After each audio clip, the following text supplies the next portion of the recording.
예, 드디어 마태복음 마지막 장이네요. 28장까지 있는데요.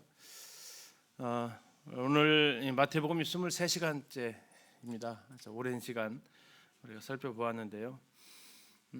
신약 성경이 이제 처음 시작되었던 책이고 구약과 신약을 연결하는 가교 역할을 했던 그 책. 특별히 유대인들을 향해서 아브라함과 다윗의 자손 예수 그리스도의 세계라 하면서 시작되었던 이 마태복음은 이제 그 대상이 아브라함과 유대인에게 한정되어지지 않습니다. 아브라함과 다윗의 자손 예수 그리스도의 그 세계는 잘 아시는 28장 마지막 지상명령에서는 그 대상이 유대인으로 한정되지 않죠. 뭐라고 하셨습니까? 너희는 가서 모든 족속으로 제자를 삼으라고 하셨습니다. 그래서 아브라함과 다윗의 자손으로 시작되었던 그 예수님의 그 역사가 이제 마태복음 끝나는 그 순간에는 유대인의 하나님이 아닌 온 인류의 하나님으로 이 죽음과 이 죄의 권세를 이겨내시고 부활하신 우리 주님을 통해서 그분의 이름이 이제 온 땅에 전파되어져야 되고 그 일을 주님께서 명하시고 또 주님께서 세상 끝날까지 이와 같이 복음을 전하는 자들과 함께 하시겠다 하신 약속 가운데 마무리 짓게 됩니다. 우리는 지난 시간 예수님의 고난과 죽으심을 같이 살펴보았습니다. 마태복음에서 그런 부분들을 우리가 기억하셔야 될 것은 예수님은 왜 죽으셨는가 했을 때 마태복음에 기록되어진 그 면면들 중에서 강조되어지고 있는 부분은 성경을 응하게 하려 하심이었다라는 거였습니다. 예수님이 12군단 더 되는 천사를 부르실 수도 있었지만 그렇게 했다면 성경이 응해지지 않는다라고 하셨죠. 또한 예수님의 죽으시는 무덤조차도 부자의 무덤에 들어가셔야만 성경이 응해지기 때문에 예수님은 또한 그와 같은 일들을 이렇게 허락을 하시는 것을 볼 수 있습니다. 그리고 드디어 이제 사흘째 되던 날 주님은 부활하셨고 그 내용이 28장에 기록되어져 있습니다.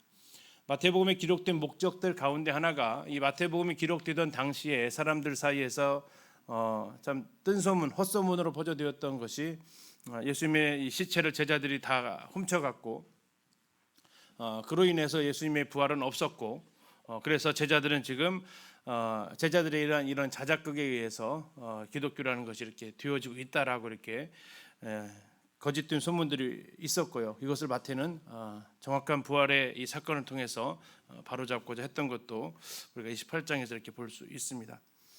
28장 1절의 시작은 안식 후 첫날입니다. 자, 안식일이 무슨 요일이죠? 네, 토요일이죠. 그리고 그러면 안식 후 첫날은요? 네, 주일이 되는 겁니다. 그래서 일반 교계에서 부활주일을 이렇게 지키는 것이 주일날 부활을 하셨기 때문에 그런 일들을 하고 있죠. 여기서 말씀하고 있는 대로 안식 후 첫날이 되려는 새벽입니다. 이때 막달라 마리아와 다른 마리아가 무덤을 보려고 갔습니다. 성경에 이제 이 간 사람이 몇 명의 여인이냐, 이 복음서마다 숫자가 좀 다 또 다르게 기록되어져 있잖아요. 28장을 보시면 몇 명이 간 것처럼 보입니까? 막달라 마리아와 다른 마리아가 몇 명으로 보이세요?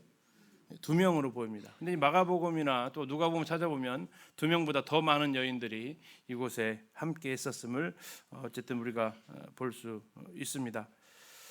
자, 어쨌든 이 마태복음에 기록되어진 대로 2명, 이 부분은 이제 어떤 일이든지 두세 사람의 증인이 필요한 부분이기 때문에 주님이 이렇게 기록되어졌을 때 마태는 적어도 2사람 이상의 증인을 등장을 시키죠. 자, 2절을 보시면 큰 지진이 나면서 주의 천사가 하늘로부터 내려와서 돌을 굴려내고 그 위에 앉았습니다. 자, 천사가 한 일이 뭘 했습니까? 돌을 굴려냈습니다. 왜 돌을 굴려냈을까요? 예수님 나오시게 굴려냈을까요? 무덤 이 돌이 안 굴러가면 예수님 못 나오실까요? 그러진 않죠. 이 돌을 굴리신 이유가 뭐냐? 예수님 나오십시오 하면서 이렇게 돌을 굴려낸 것이 아니고 예수님 부활하셨다는 사실을 보여주기 위한 천사들의 이 사역이지 예수님께서 이제 입장하시기 위해서 무덤에서 퇴장하시기 위한 그런 돌을 굴리는 일은 아니라는 거죠.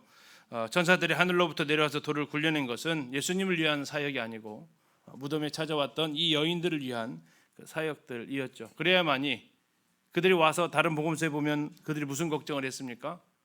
도대체 이 돌을 누가 굴려줄 거냐에 대한 그들이 고민이었던 거죠. 그래서 천사가 이것을 굴려주어서 그들이 예수님이 부활하신 것을 알게 됩니다.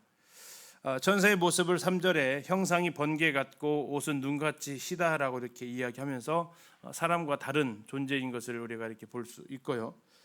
4절입니다. 지키던 자들이 그를 무서워하여 떨며 죽은 사람과 같이 되었더라. 지키던 자들이 누굽니까?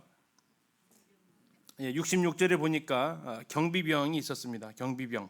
그렇죠. 경비병과 함께 가서 다음에 또 누가 있었습니까? 이 대제사장들과 바리새인들이 보낸 또 사람들이 있었던 거죠. 그들이 함께 지켰다고 나와 있기 때문에 지키던 자들이 그를 무서워합니다. 그가 누굴까요? 천사들을 두려워하는 건데요. 죽은 사람과 같이 되었던 예수님의 모습을 봤을 때 제일 먼저 뭐 하고 싶으세요? 주님 나라 가셔서 주님 만나시면 제일 먼저 뭐 하실 것 같으세요? 막 달려가서 끌어안으실래요? 아니면은 예수님 옷가를 만지실래요? 예수님 다리를 붙잡으실래요? 뭐 하실래요?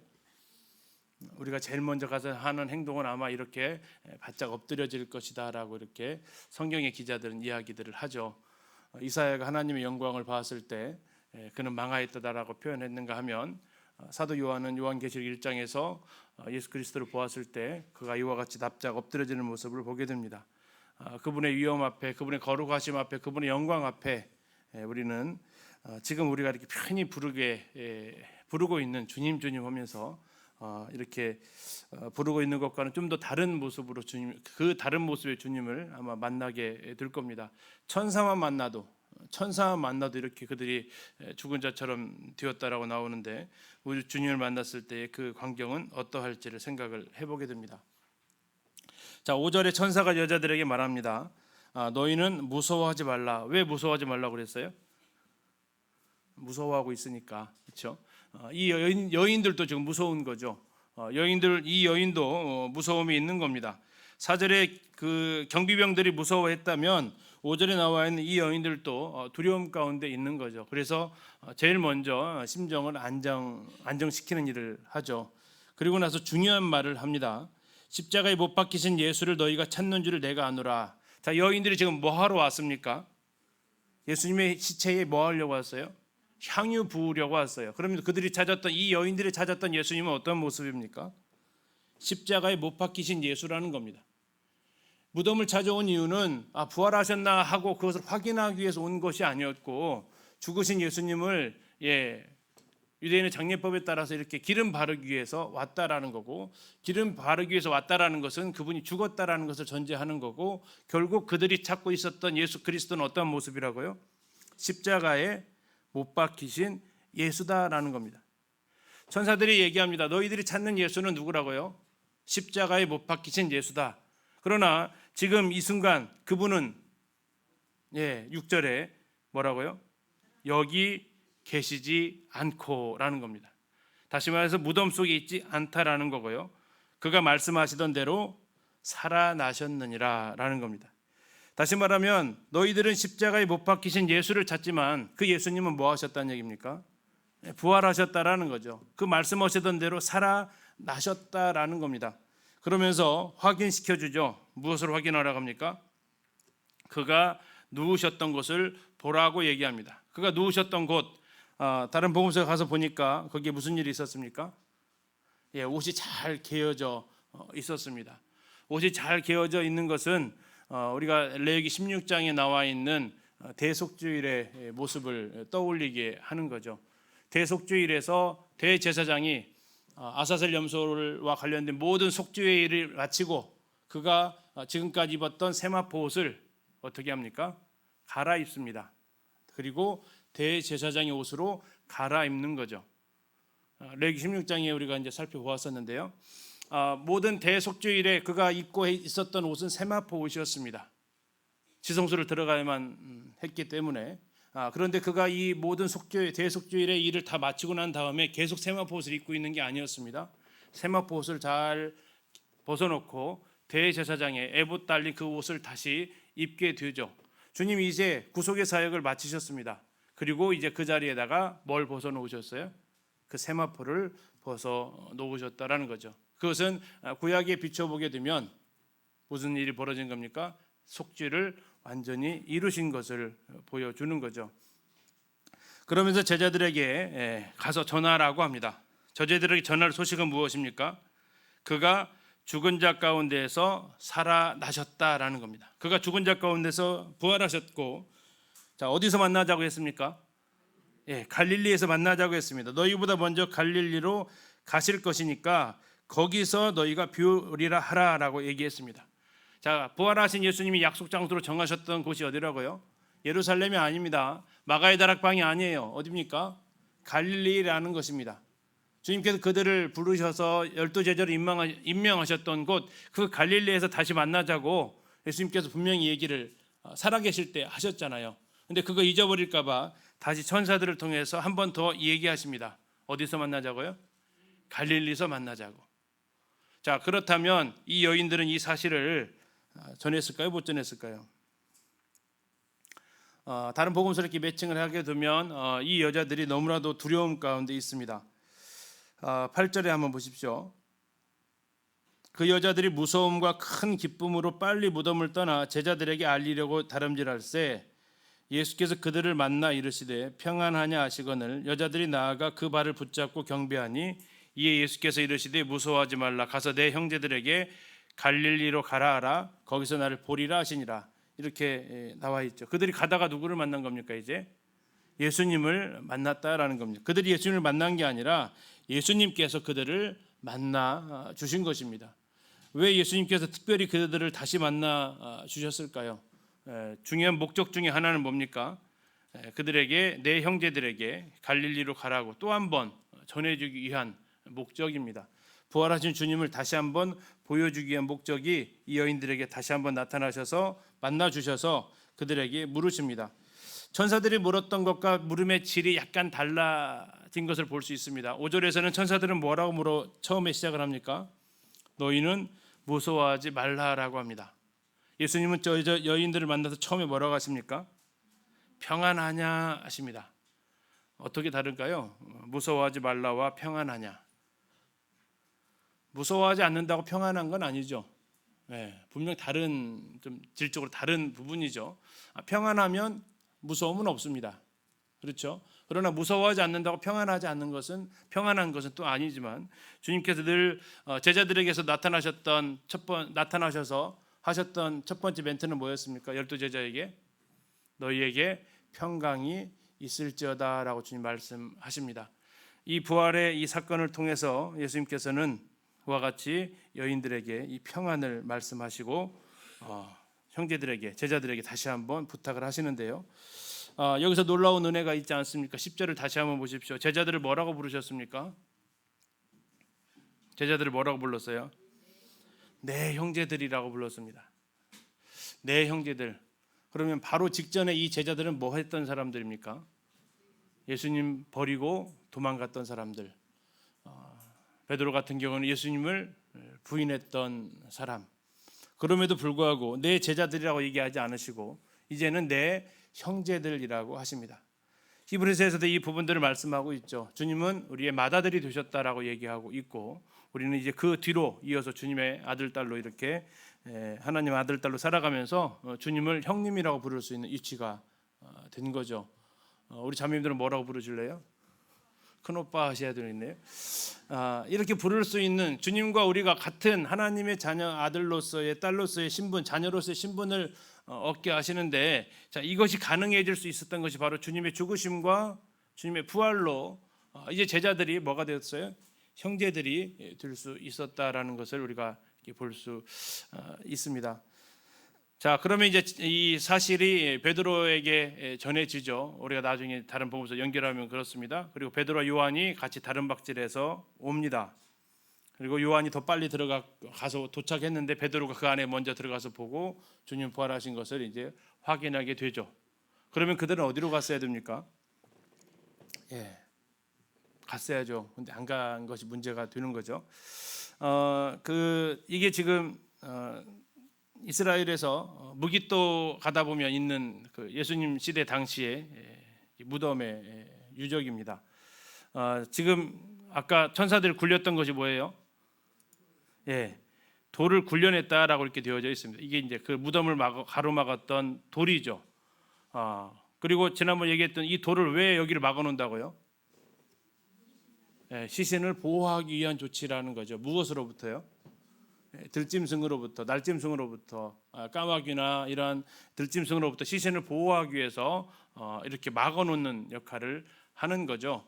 그렇게 해서 이제 결국 이 시신이 자연 부패되어져서 살들이 다 이렇게 날아가고 뼈만 남으면 제 2차 장례를 지내게 되는 것이 이스라엘 유대인의 장례법인데, 자 여기서 이제 돌이 굴러져 나갔다라는 겁니다. 이것은 주님이 부활하셔서 못 나오실까봐 굴러낸 것이 아닙니다. 이게 나사로의 무덤과 차이점이죠. 나사로는 왜 예수님께서 돌을 굴려 놓으라 그랬어요? 나사로는요 왜 굴려 놓으라 그랬어요? 나오기 위한 겁니다. 나사로는 그거 안 굴려 놓으면 못 나와요. 근데 예수님은 안 굴려 놔도 나와요. 무슨 차이죠? 이게 부활이냐 아니냐의 그 차이죠. 부활한 몸은 다시 죽지 않기 때문에 예수님은 변화된 몸으로 부활하셨기 때문에 이 돌에 의해서 영향받지 않으십니다. 그러나 나사로는요 아니죠. 그냥 다시 죽었다가 살아난 것이기 때문에, 죽었다가 살아났다고 해서 한자를 그대로 뭐 부활이라고 할 수 있겠지만 그것은 부활이 아닙니다. 그냥 다시 살아난 것이죠. 그래서 그는 또 죽어야만 했고요. 그러나 예수님은 죽음에서 부활하셔서 이런 공간 자체가 문제가 되지 않습니다. 그리고 이제 우리가 복음서를 통해서 볼 수 있는 것은 제자들이 다 문을 닫고 있었잖아요. 그때 예수님께서 어떻게 들어오세요? 문 열고 들어오세요? 아니요, 그냥 쑥 들어오신다는 말이죠. 이 물질에 대해서 제한받지 않는 몸이 되셨다라는 거죠. 우리 성도님들도 부활하시면 굳이 이렇게 예배당 문 열고 들어오실 필요가 없는 거죠. 번호 열쇠 눌러가지고 들어오실 필요도 없는 거고, 그러면 주일 학생들이 이렇게 질문을 합니다. 그럼 의자에 앉으면 그냥 푹 꺼지나요? 이렇게 물어봐요. 어떻게 생각하세요? 안 꺼지죠. 걱정 안 하셔도 됩니다. 그래서 그 부분들이 자유롭게 이렇게 통제되어질 수 있는 그것을 가리켜서 변화된 몸으로 이런 일들이 이제 이루어지게 됩니다. 그리고 나서 이제 이 마태복음에서 마태가 복음서를 마무리하면서 꼭 짚고 넘어야 될 것이 부활에 대한 거짓된 소문, 헛소문이었습니다. 자, 그게 11절부터 나와 있었는데요. 지난번에 우리가 이 대제사장들과 바리새인들이 힘써 가지고 무덤을 지켰습니다. 힘써서 무덤을 지킨 결과는 어떤 결과로 바뀌어서 나왔어요? 예수님의 부활이 더 확실해지게 된 겁니다. 허술하게 막아놨으면 그렇게 이런 일들이 일어났다고도 해도 되겠지만 그들이 최대한 열심히 지켰기 때문에 예수님의 부활은 더욱더 확실한 사건이 될 수밖에 없었던 거죠. 자, 11절에 보니까 여자들이 갈 때에 경비병 중 몇 명이 성에 들어가서 모든 일을 대제사장들에게 알립니다. 자, 좀 이상한 것은 이 경비병이라면 소속이 대제사장의 부대입니까? 빌라도의 부대입니까? 빌라도 소속 아니겠습니까? 그렇죠? 근데 이 대제사장한테 보고를 합니다. 왜 그랬을까 싶어요. 아마 가면 바로 죽을 것 같으니까 이제 대제사장한테 좀 어떤 이렇게 피할 길을 좀 얻으려고 하지 않았나 싶긴 합니다. 자, 그들이 장로들과 함께 모여서 의논합니다. 그리고 대제사장이 군인들한테 뭐를 줘요? 돈을 주는데 얼마큼 줬대요? 많이 줍니다. 많이 줬다라는 얘기는 이 일이 그만큼 그들에게 있어서는 엄청나게 지금 긴급하고 중요한 사안이었다라는 거고요. 할 말까지 대본까지 적어줍니다. 너희는 말하기를 그의 제자들이 밤에 와서 우리가 잘 때에 그를 도둑질하여 갔다 하라. 이게 이제 대제사장이 넣어준 멘트죠.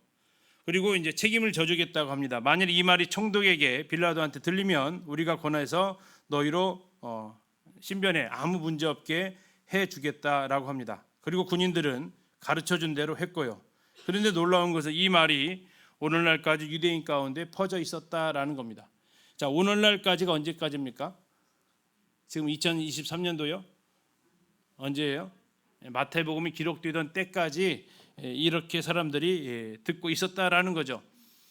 자, 여기에서 이제 그들의 그 13절에서 한번 이 진술의 문제점을 한번 찾아가 보셔야 됩니다. 대제사장들이 넣어준 말이 그거잖아요. 제자들이 밤에 와서 우리가 잘 때에 그를 도둑질하여 갔다. 자, 무슨 문제가 있을까요? 야, 잠잤으면 제자들이 가져갔는지 어떻게 알아? 이거죠. 그렇죠? 잠잤으면서 그것도 그냥 잠잤으면 뭐라고 해야 돼요? 우리가 잘 때 누가 가져갔습니다라고 해야 될 거 아니에요. 근데 그들은 특정 사람을 지목을 합니다. 누구라고요? 제자들이라고. 아니, 잠잤으면 그게 제자들인지 누군지 그걸 어떻게 하냐고요. 예수님의 가족들인지 어떻게 알아요? 지금 이 질문 자체가 이 말하는 것 자체가 스스로 모순되어지는 거죠. 또 어떤 문제가 있겠습니까? 야, 어떻게 경비병들이 동시에 다 자냐? 이게 한두 명이 아니잖아요.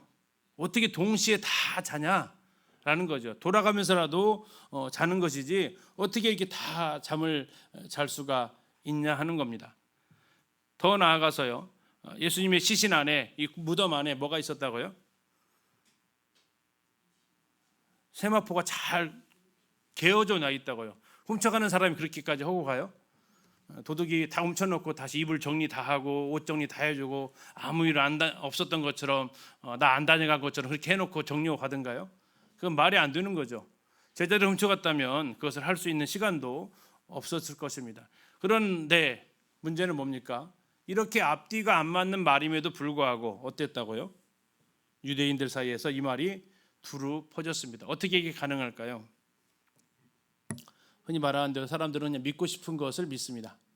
믿어야 할 걸 믿는 게 아니라 믿고 싶은 것을 믿는 거죠.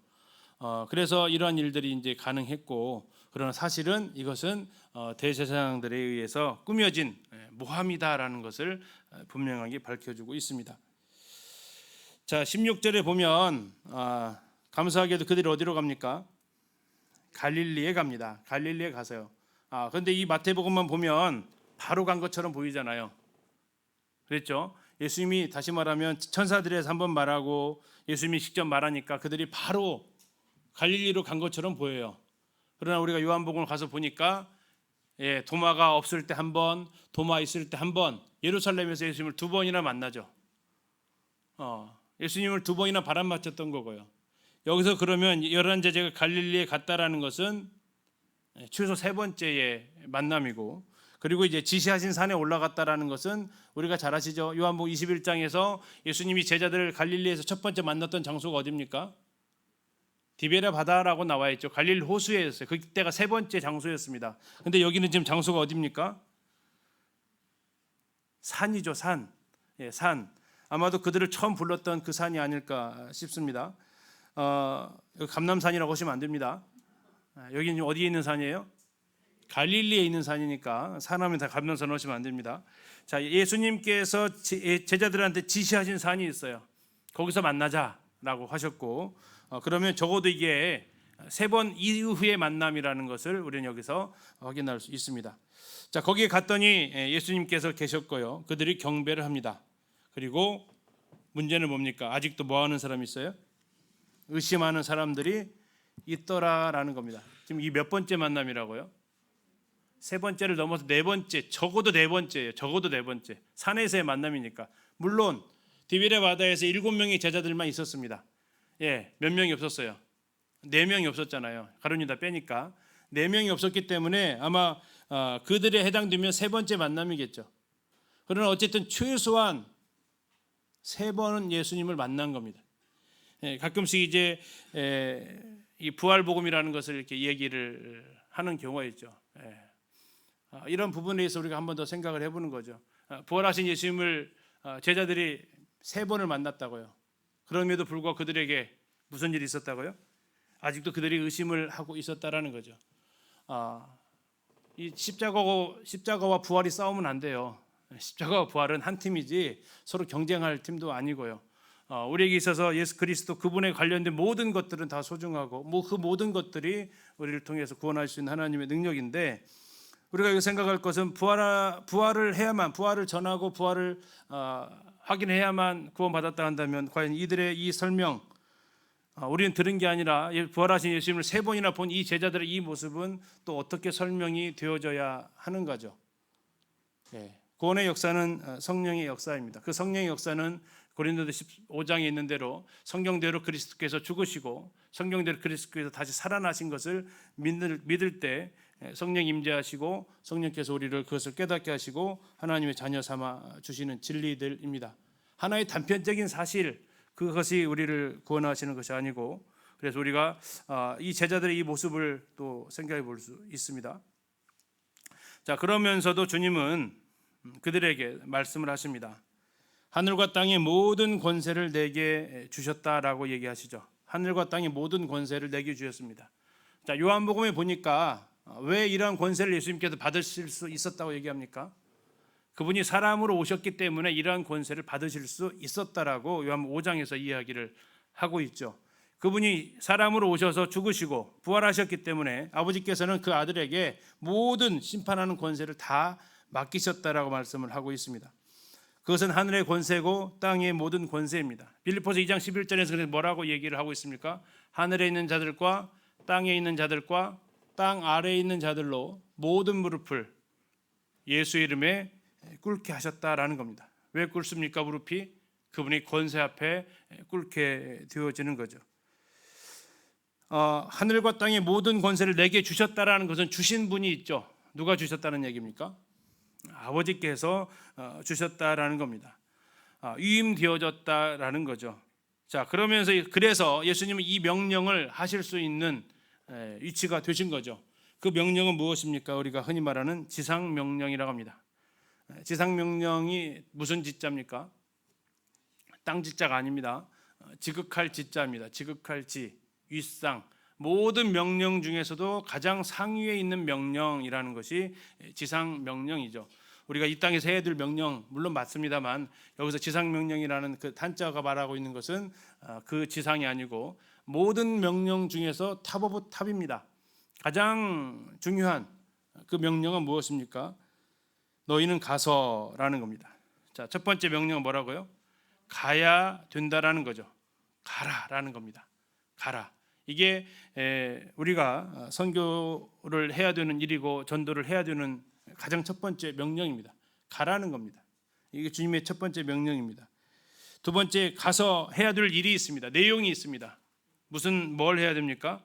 첫 번째가 모든 민족을 제자로 삼아야 한다라는 거고요. 두 번째는요, 그 제자들에게 아버지와 아들과 성령님의 이름으로 침례를 베풀라라는 겁니다.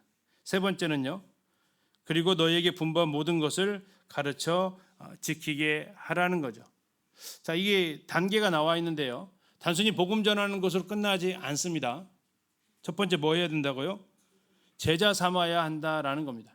제자 삼아야. 그러면 뭐 내가 평생 그 흔히 말하는 주제권 복음처럼 완전히 내가 그리스도께 내 전생을 드리겠습니다라고 이렇게 삶으로 증명되어진 사람한테만 침례를 주라는 게 그런 의미는 아니죠. 그렇게 되면 저 에티오피아 내시 같은 사람 어떻게 침례를 받을 수 있었겠습니까? 그 사람들이. 어쨌든 이 부분에 있어서 예수 그리스도를 이제 주로 고백하는 모든 사람들, 그 사람들을 먼저 복음을 통해서 이렇게 하고, 두 번째는 그들에게 흔히 말하는 성부와 성자와 성령의 이름으로 침례를 베풀라라는 겁니다. 자, 이것은 명령입니다. 해도 되고 안 해도 되는 선택의 문제가 아니고 반드시 해야 될 일이라는 거죠. 자, 침례를 베풀음을 통해서 교회에 흔히 우리가 말하는 교회에 속하게 되고 성도들이 함께 교제 나눌 대상 속으로 들어오게 되는 겁니다. 그래서 사도행전에서 이 일들이 그대로 명령이 실행이 되어졌죠. 이런 과정을 통해서 하나님의 교회가 세워져 가는 거죠. 그리고 나서 세 번째는 뭐합니까? 내가 너에게 분부한 뭘 가르치라고요? 모든 것을 가르치라고 했습니다. 모든 것을 가르쳐라. 마태복음 4장 4절에서는 예수님께서 이 돌들로 떡덩이가 되게 하라고 했을 때 예수님께서 하셨던 말씀이 뭡니까? 사람이 떡으로만 살 것이 아니요 하나님의 입으로 나오는 뭘로 살아요? 말씀으로 삽니까? 모든 말씀으로 살아야 된다, 산다라고 주님 말씀을 하셨습니다.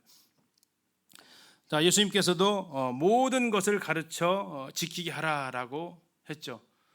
지난번에 이제 캄보디아 가서 결혼과 가정 세미나를 할 때 그때 이제 선교사 박인선 선교사가 했던 얘기 그겁니다. 선교지에서는 뭐 항상 복음만 전해져야 된다라는 것으로 이렇게 굳어져 있는 이 모습인데 주님의 이 명령을 통해서 복음뿐만 아니라 성도들의 그 삶도 모든 것을 가르쳐 지키게 하라는 이런 말씀을 보게 되면서 성도들에 대한 그 필요를 보게 되고 이것도 가르쳐야 되겠다라는 이런 음성을 들어서 그런 세미나를 했다라고 이야기를 합니다. 우리가 전해드리는 것은 십자가의 복음 당연합니다. 우리는 복음을 정확하게 또 열심히 전해야 되고요. 그러나 그것으로 끝나지 않는다라는 거죠. 우리는 계속해서 주님께서 우리에게 가르쳐 주신 것들을 지키게 하라는 거죠. 다시 말하면 지키도록 가르쳐라라는 의미로 쓰여지고 있습니다. 그리고 그 다음에 예수님께서 하신 약속이 있어요. 그런데 우리는 어느 순간 위에 있는 세 가지에 대한 것은 싹 제껴두고요. 마지막만 주장을 해요. 마지막 약속이 뭡니까?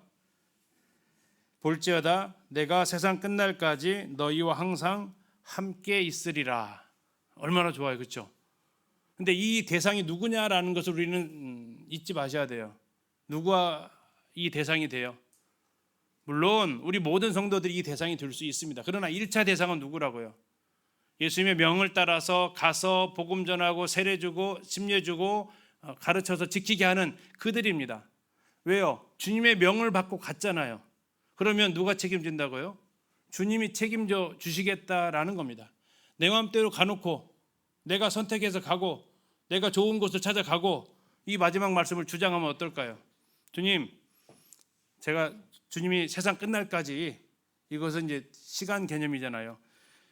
나와 항상 함께 있는다. 이건 공간의 개념이란 말이에요. 주님 그러시죠? 제가 선택했던 그 길, 내가 원해서 갔던 그 길, 과연 주님이 그 길에 함께 하실까요? 하실 수 있는 것도 있죠. 전적인 은혜죠. 그러나 복음 전하러 다니는 일꾼들에게 함께하는 것은 은혜이기도 하지만 그건 약속입니다. 약속은 뭐 할 수 있어요? 주장할 수 있다라는 거죠. 하나님 앞에 하나님의 말씀에 따라서 한 행동에 대해서 하나님께 약속을 의지하고 나아갈 수 있다라는 겁니다. 어떻게 해요? 주님, 내가 주님의 말씀대로 갔습니다. 가서 복음 전했습니다. 그리고 그들에게 주를 고백한 자들에게 침례를 주었습니다. 그리고 내가 교회를 세우고 하나님의 말씀을 가르쳤습니다. 그리고 그들이 하나님 앞에 순종하도록 했습니다. 그러한 일들이 진행되어지는 그 모든 일들 가운데에는 누가 책임지시겠다고요? 주님이 책임지겠다는 겁니다. 왜 그렇죠? 자, 예를 들어서 제가 아이들한테 심부름을 시켰습니다.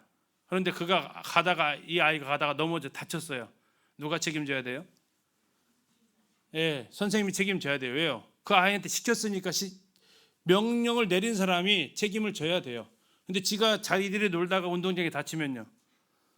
그거에 대해서 도의적 책임은 있어요. 그러나 그 사고에 대해서 직접적 책임 자체가 주어진 것이 아니죠. 그래서 학교에서 가끔 하는 얘기가 뭐하는 얘기냐면 수업 시간에 심부름 시키지 말라는 얘기를 가끔 해요. 그러다가 아기가 딴 데 가거나 또 넘어지거나 다치면 이제 다 누가 책임져야 돼요? 교사가 다 책임져야 되거든요. 그러지 마라라고 이야기를 하죠. 왜 그렇습니까? 명령한 사람이 책임지는 겁니다. 지금 예수님께서 볼지어다 내가 세상 끝날까지 너희와 항상 함께 있으리라는 것은 예수님께서 명령을 하셨기 때문에 그 명령을 수행하는 사람들에 대한 약속이라는 거죠.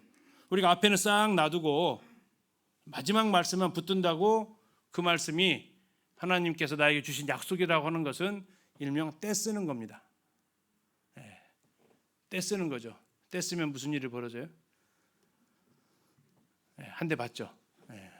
보통 떼쓰면 자녀들이 한 대 받습니다. 왜? 약속한 적이 없는데 해달라고 하게 되면 그건 떼쓰는 겁니다. 그래서 이 말씀의 대상은 약속한 사람들. 그 약속은 뭡니까? 가서 복음 전하고 주님의 말씀을 가르친 그 사람들에게 하신 분명한 약속이라는 거죠. 자, 내가 세상 끝날까지 너희와 항상 함께 있으리라. 자, 긴 글자를 네 글자로 줄이면 뭡니까? 임마누엘입니다. 임마누엘. 이렇게 해서 이제 예수님께서 함께 하실 것을 약속을 하시면서 마무리가 됩니다. 우리 이 마태복음을 최종 정리를 좀 하고 마치도록 하겠습니다. 마태복음 몇 장까지 있어요? 28장까지 있습니다. 앞에가 3장이 서론이고 뒤에 3장이 결론입니다. 28에서 3 빼고 3 빼니까 22장이 본론에 해당된다고 그랬죠. 서로는 예수님께서 예언대로 오셨고, 그분은 예언대로 태어나셨고, 그분은 예언대로 애굽까지 들어갔다 오셨다. 그리고 그분은 예언이 되어진 대로 동방박사들의 경배를 받으셨고, 또 그분은 예언이 되어셨던 대로 베들레헴에서 태어나셨고, 그녀는 예언이 되어셨던 대로 처녀의 몸에서 나셨다. 이게 지금 마태복음 1장에 3장까지 계속해서 예수님이 이 땅에 오신 그 모든 과정이 우발적인 것도 아니고 예수님의 충동적인 것도 아니고 구약에 예언되어진 그대로 주님은 이 땅에 오셨다라는 겁니다. 그리고 더 나아가서 이 성경의 말씀을 이루려 함이라는 단어가 마태복음에 12번이 쓰였는데요. 가장 많은 것이 초반 33장이고 그 다음 많은 것이 결론 3장입니다. 예수님의 죽음도 그냥 죽으신 것이 아니고요. 우리가 지난번에 봤습니다. 26장에서 예수님께서 제자들에게 이틀을 앞두고 인자는 이 6월절에 죽는다라고 선언하셨고, 대제사장들과 산헤드린 공회는 밀란이 날 것 같으니까 뭐 할 수 없다? 이번 명절에는 그를 죽일 수 없다라고 결론을 내렸죠. 그러나 그 두 계획이 충돌하면서 누구의 계획이 성사돼요? 예수님의 계획이 성사가 돼요. 왜요? 그분은 이 올해에 죽으셔야만 사흘 후에 부활하셨을 때 그분은 주일날, 초실절날 부활하실 수 있는 거죠. 우리가 구약에서 초실절이 안식구 첫날입니다. 그래서 주님은 잠자는 자들의 첫 열매가 되시고 초실절의 그 첫 열매가 되셔야 했기 때문에 이스라엘의 달력이 음력이기 때문에 계속 돌아가니까 만약에 내년에 죽으시면 무슨 일이 벌어져요? 예수님이 무덤 속에 갇혀 계시는 기간이 많아져야 된다고. 그러면 뭐가 안 이루어지냐면 요나의 그 예언이 안 이루어지는 거예요. 성경의 모든 예언들이 이루어지려면, 퍼즐들이 다 맞춰지려면 올해에 죽으셔야 했다라는 거죠. 그런 서로 계획이 충돌되었을 때 예수님께서 그 예언대로 죽으셨다라는 겁니다. 예언대로 죽으실 뿐만 아니라 그분은 또한 예언된 대로 주인 취급을 받으셔야 했고, 그분은 예언된 대로 부자의 묘실에 들어가셔야 됐고, 그리고 시편에 예언된 대로 그분은 부활하셔야만 했습니다. 또 그 시편에 예언된 대로 그분의 뼈는 꺾이지 않아야 했고, 자, 이런 모든 예언들이 다 성취되어지면서 예수님은 하나님 아들이심이 입증이 된 거죠. 자, 그래서 서론이 예언대로 오셨고 결론이 예언대로 죽으셨습니다. 그러면 그분의 삶은요, 그의 삶을 통해서는 그분이 하나님의 아들이시다라는, 그분이 메시아다라는, 그분이 그리스도라는 사실을 보여주셔야만 했던 거고, 그것은 산상수훈부터 시작되어진 총 5번의 설교 가운데 담겨져 있다라고 우리가 살펴보았죠. 그래서 마태복음 22장에 있어서 이 예수님께서 설교하셨던 이 5개의 본문, 이 기준으로 나눈다고 했는데 이 본문 앞에 상황이 있고 설교로 끝납니다. 그래서 우리가 지난번에 몇 줄을 다 쳤었어요. 이 말씀을 마치시고 이렇게 5번의 기록이 되어져 있었습니다. 그래서 앞부분 첫 번째는 예수님께서 4장부터 7장까지가 첫 번째 부분인데 4장에서 그분의 사역이 나와 있고요. 5, 6, 7장은 설교입니다. 8에서 10장인데 8장, 9장은 그분의 사역이 나와 있고 10장에서는 설교하시고 11, 12장 사역하시고 13장 설교하시고 14에서 17장 사역하시고 18에서 20장 설교하시고 21장에서부터 22장까지 사역하시고 23장부터 25장은 설교하시고, 이 마태복음은 계속 이 구조가 몇 번 반복된다고요? 5번 반복된다고요. 마치 모세오경을 생각나게끔 하는 그 구조로 계속 반복되어지면서 유대인들에게 익숙한 그 모세오경의 그 설법대로 그 가르침대로 되어져 가는 과정이죠. 첫 번째 예수님의 3대 사역을 얘기하십니다. 그분은 가르치셨고 복음을 전하셨고 고치셨다라고 얘기하시면서 산상수훈을 얘기하시죠. 하나님 나라의 백성으로 그 삶을. 그리고 가르침으로 뿐만 아니라 그분은 이 7장 끝에 보면은 사람들이 놀랬다라고 얘기하죠. 예수님의 그 가르치심에 놀랬다라고 합니다. 다시 말하면 그때 당시에 종교 지도자들과는 너무나 달랐다라는 거고요. 두 번째, 그분의 능력을 8장에서 10장까지 보여주는데, 9장까지 보여주는데 총 9개의 기적이 몰아 있습니다. 9개의 기적이 몰아 있는데 3개죠. 그리고 3개와 3개 사이에 예수님의 나를 따르라라는 제자로서의 부르심의 명령이 있고, 또 중반 세계, 마지막 결말 세계에서 그 사이에 또 한 번 마태를 부르시는 그 장면이 있습니다. 그래서 예수님의 이러한 능력 가운데에서 제자들을 선택하시는 그런 모습이 담겨져 있으면서 예수 그리스도가 이런 능력을 베푸실 수 있는 메시아다라는 것들을 보여주고, 그래서 그분은 제자를 파송을 하시면서 10장에서 파송 설교를 하시는 거죠. 11장 12장에서는 이렇게 말씀으로, 사역으로서 또 권능으로서 이분이 메시아인 것을 드러내셨는데, 사람들은 여기에 대해서 어떻게 반응했냐라는 것이 있었습니다. 세 가지 반응이 있었다겠습니다. 예수님이 메시아라는 것을 인정하기 시작하는 반응이 있었고, 아직은 잘 모르겠다라는 반응이 있었고, 저건 메시아가 아니다라는 이런 반응이 있었다라는 겁니다. 자, 왜 이런 반응이 나타난다겠냐면, 내가 생각하는 메시아의 모습과 달랐을 때, 우리가 성경 공부를 하는 이유가 뭐라고 했습니까? 뭐 하나 아는 게 아니라 내가 생각하고 있는 하나님의 모습이 내가 생각하는 건지 아니면 성경에 기록된 모습인지. 그래서 예수님께서 나중에 책망하시지만, 너희가 성경도 하나님의 능력도 알지 못할 때 뭐 하게 된다고요? 오해하게 된다고요. 그래서 우리 신앙생활에 오해하는 일들이 참 많다고요. 오해는 자유죠. 근데 문제는 뭡니까? 그 오해로 인해서 신앙생활이 무너진다라는 거죠. 그래서 예수님께서 이렇게 하셨던 이런 모습들을 보면서 내가 생각하는 메시아가 아니라 우리가 살펴볼 것은 성경이 기록되어져 있는 그 메시아의 모습인 걸 살펴봐야 됐었는데, 이들에게 있어서 핑계는 충분합니다. 무슨 핑계냐면 이들은 성경을 소유하고 있지 않았어요. 그죠? 어디에나 가야 성경을 읽을 수 있어요? 회당이나 가야 읽어요. 회당에서 가야 읽는데 1년 내내 가야 성경 한 번 다 못 읽어요. 그들에게 그 두루마리 가지고. 근데 우리는 성경을 수시로 읽을 수 있잖아요.